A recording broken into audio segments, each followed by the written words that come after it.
Sanibonani la kuWine Phakama Imingenelo Sifundo.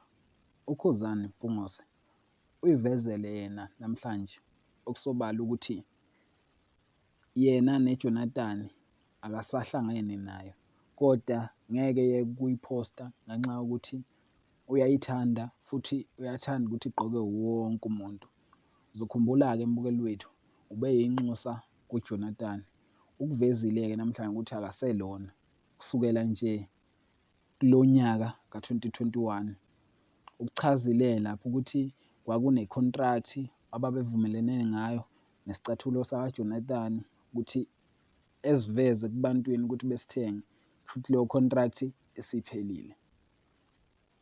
Ngoba ubonile-ke mbukeli wethu-ke iJonathan isigqokwa imbangi yakhe. Yikho-ke ekuvezile ekucacisela nje abalandeli bakhe. Nakhu-ke okunye babukeli bethu, nangu ubhuti uKhuba la edlala irasta. Ngabe liyamfanela noma cha? Siyacela nje ushiye umbono wakho ngaphansi kwi-comment section. Ungakhohlwa uku-like-a noku-subscribe-a. Ngiyabonga.